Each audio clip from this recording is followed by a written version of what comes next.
Ahora les mostraré cómo realizar un ejercicio de transformador. El ejercicio dice así: en el laboratorio de medida de la empresa Ecom Energía se efectuó un análisis de un transformador de distribución monofásico y autoventilado. Los datos de la placa del transformador son 150 kVA, 2400 V en alta tensión y 240 V en baja tensión, 60 Hz y una temperatura de 100 grados Celsius. Una clase de aislación B. Las pruebas realizadas son: prueba en vacío en el lado de alta tensión en el circuito abierto, el voltaje de 240 V, la corriente de 16,75 A y la potencia es de 580 watts. La prueba de cortocircuito en baja tensión es 63 V de tensión, 62,5 amperes de corriente y 1660 watts de potencia. En medición de resistencia en corriente alterna, la resistencia de la bobina de 240 V es igual a 0,0021 ohm. Medición de aislación: 10 kV durante 0,01 segundo. La empresa eléctrica dueña del transformador requiere la siguiente información: A. Circuito equivalente de transformador referido al lado de alta tensión y baja tensión, y determinar si el transformador puede alimentar una carga de 100 kVA a 2000 V y 50 Hz. Hay que explicar y fundamentar la respuesta. Lo primero que haremos será sacar del enunciado la mayor cantidad de datos posible. Lo primero que nos dan sería la potencia aparente en valor nominal, que es 150 kVA. También el voltaje 1, que es el de alta tensión, que son 2400 V, el voltaje 2, que es de baja tensión, que son 240 V, la frecuencia, que son 60 Hz, y la temperatura, que son 100 grados Celsius. También se hicieron dos pruebas, que en vacío y en cortocircuito. En vacío nos dan el voltaje de 240 V, que es nominal, nos dan la corriente 16,75 A y la potencia, que son 580, y se hizo en el vacío se hizo en el lado de alta tensión. Por lo tanto, todos estos valores que se encuentran acá, todos estos valores son valores del lado de baja tensión, o sea que sería el lado 2, sería el lado 2, ¿ya? Y en el cortocircuito nos dan el voltaje, que son 63 V, la corriente, que son 62,5 A, que esta es la corriente nominal, y los 1660 watts, que es la potencia. Y estas mediciones, o sea, el cortocircuito se hizo en el lado de baja tensión. Por lo tanto, estos valores de acá son de alta tensión, que sería el lado 1. Y también nos dieron la medición de la resistencia, que en este caso fue el bobinado de 240 V, que sería entonces en baja tensión, por lo tanto sería en R2. Sería R2 el valor que nos dan de resistencia, ya que se hizo en el lado de baja tensión.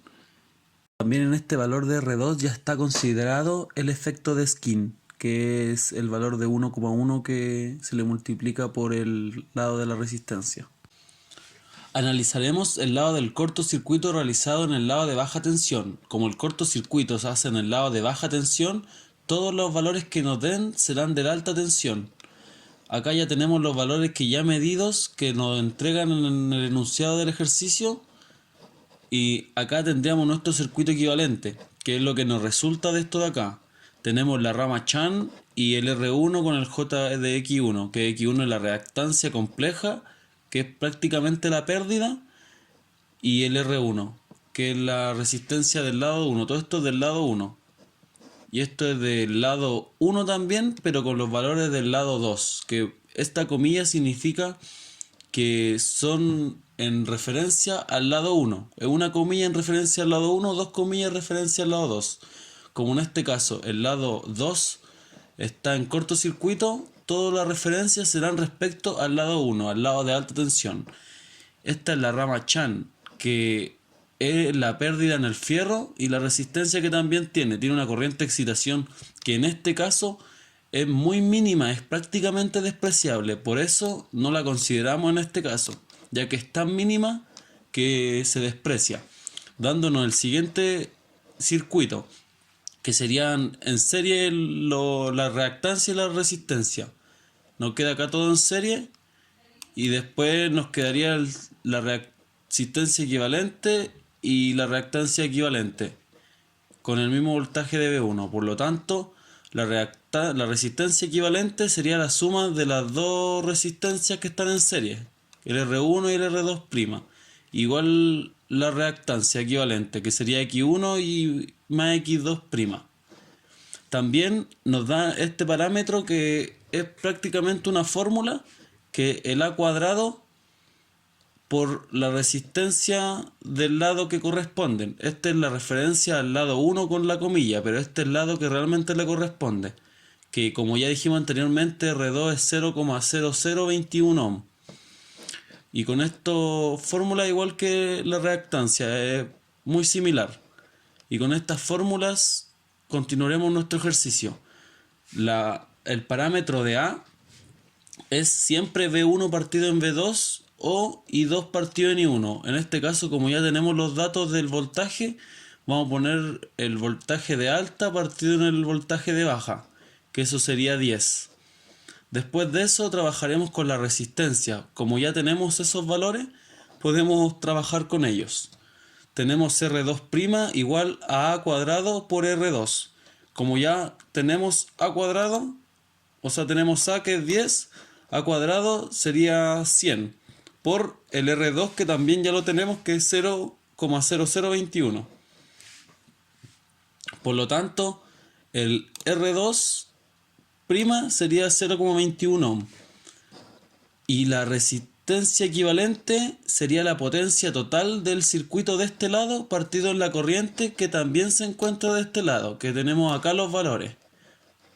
Que tenemos la potencia y tenemos la corriente al cuadrado.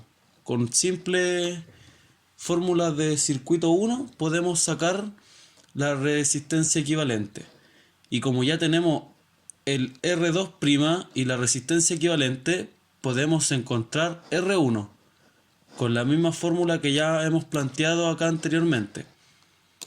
Tenemos R1 que sería 0,215, 0,215. ¿Ya?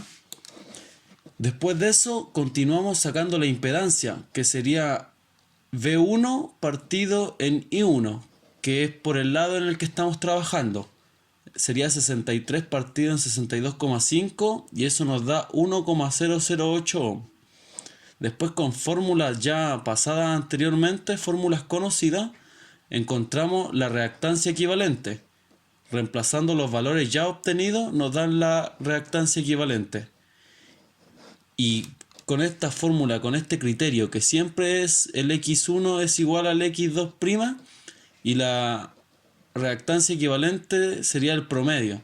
Por lo tanto, para encontrar el X1 y el X2', solo hay que dividir en 2 la reactancia equivalente.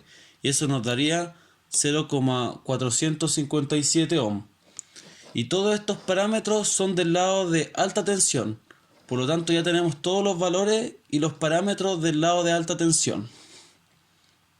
Entonces, estamos ok. Bueno, ahora analizaremos el lado del vacío del circuito abierto realizado en el lado de alta tensión. Como acá es el circuito abierto, en el lado de alta tensión, todo lo analizado serán los valores de baja tensión. Acá ya tenemos los valores ya medidos que nos dan en el enunciado. Por lo tanto, nuestro circuito equivalente nos quedaría de esta manera. Acá no tenemos la otra parte del circuito, que es la resistencia de R1 y eso, porque eso no está en el vacío. Por lo tanto, nos queda la rama Chan con la parte de R2 y la reactancia 2 también. La rama Chan están puestas con doble comilla porque es referencia al lado 2. Vamos a hacer los valores para el lado 2. Por lo tanto, estas dos de acá son un circuito en paralelo que, resolviendo eso, nos dan otros parámetros que nos quedarían en serie, que no son los mismos, son diferentes. Y eso nos quedaría en serie con la resistencia 2 y la reactancia 2, con el mismo voltaje. y el circuito equivalente sería el serie de las dos. Por lo tanto, eso nos da la siguiente fórmula, que sería la resistencia equivalente, sería la suma del R2 que es en serie con el R2'. La resistencia equivalente sería la potencia que ya nos dan con el I al cuadrado, que son los valores de acá, que nos dan en el enunciado. Por lo tanto, con esos valores nos da que la resistencia equivalente es de 2,067 ohm. También podemos sacar ya la impedancia, que sería el voltaje 2 partido en la corriente, que serían 240 partido en 16,75, y eso nos daría 14,328 ohm. Todos esos valores ya son fácilmente por solamente los valores del enunciado, que acá ya los tenemos. También podemos sacar el X equivalente es igual a X2 más X2', que también el X equivalente es la misma fórmula que usamos anteriormente, pero usamos la impedancia de este circuito con la resistencia equivalente también de este circuito, que ya lo tenemos, y eso nos da 14,178 ohm. Teniendo esos dos valores ya tendríamos la mayoría. Ahora podemos sacar el R2' y el X2', que ahí nos darían al tiro los valores de estos parámetros. Nos quedaría la resistencia equivalente menos el R2, que sería simplemente despejando la fórmula de acá arriba con valores que ya conocemos, y eso nos daría 2,0649 ohm. Y el X sería lo mismo, despejamos de la fórmula ya hecha anteriormente, que está acá arriba, y nos daría 14,173 ohm. Y de ese modo, solamente devolviéndonos pasos, podemos sacar los demás valores. Acá sacamos también la resistencia del fierro con los parámetros del lado 2, con las fórmulas que ya conocemos de materia pasada, que esta sería una fórmula de transformadores también, que sería el R al cuadrado más el X al cuadrado partido en R. Solamente reemplazando valores que ya lo obtenimos anteriormente, nos da que la resistencia del fierro en el lado 2 sería de 99,345 ohm, y la reactancia, haciendo referencia al lado 2, sería de 14,474 ohm. Todos estos parámetros ya sacados son del lado de baja tensión. Por lo tanto, ahora solo nos queda analizar los circuitos que nos quedarían posteriormente. Bueno, y finalmente acá mostramos el circuito equivalente del lado de alta tensión, que es el mismo circuito con los que hemos trabajado, la rama Chan y la reactancia y resistencia del lado 1 y 2, pero con los nuevos valores que ya hemos obtenido anteriormente. Con todos los cálculos hemos obtenido todos estos valores y lo hemos reemplazado en el circuito, igual que en el circuito equivalente del lado de baja tensión. Tenemos en la rama Chan y en la resistencia 1 y 2, el voltaje 1 y 2 y la reactancia 1 y 2, pero con los valores que ya hemos obtenido. Y así finalizamos el lado A, el ítem A. Y ahí la segunda parte del ejercicio nos dice que determinemos si el transformador puede alimentar una carga de 100 kVA a 2000 V y 50 Hz. Y bueno, el problema de cambiar la tensión o la frecuencia en un transformador es el hecho de que se puede producir una elevada cantidad de flujo y provocar la saturación de este. Por otro lado, la corriente de carga no puede sobrepasar excesivamente el valor nominal porque se puede sobrecargar.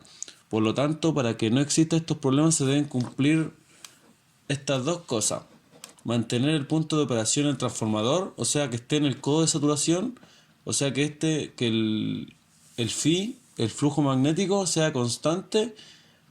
Por ende, tendría que el flujo magnético ser el flujo nominal, mantener lo que diga la placa. Y la segunda parte sería mantener las corrientes nominales también, para que no sobrepase esto. Y ya sabemos que el E, que es lo de Faraday, 4,44 N por F por phi, tenemos que phi es igual a E partido en 4,44 NF, que esto igual a K por E por F. Con esto sabemos que el flujo nominal es igual a K, que es una constante, por 2400 partido en 60, que eso sería 40K, ¿ya? Y el flujo de condición, con el cual no podemos sobrepasar, sería K por 2000 partido en 50, por lo que nos dan en el ejercicio a determinar. Y eso daría también 40K. Por ende, si partimos el flujo de condición partido en el nominal, nos daría 40K partido en 40K, que eso sería 1. O sea que los dos flujos serían el mismo. Por lo tanto, no existe problema de saturación en ese aspecto. Pero por otro lado, en el ámbito de la corriente nominal sería 150 kVA, que sería S, la potencia compleja, partido en V1, que sería 2400, que sería de alta tensión, voltaje. Y eso nos daría 62,5, que es la corriente nominal, que ya también lo vimos en los ejercicios anteriores.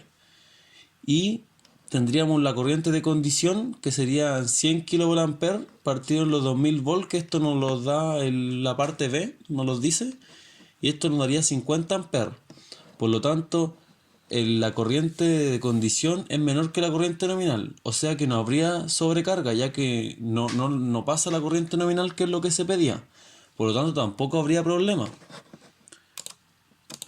Por ende, en consecuencia, con la carga dada no existe problema ni de saturación ni de sobrecarga. Por lo tanto, el transformador puede alimentar confiablemente el consumo especificado.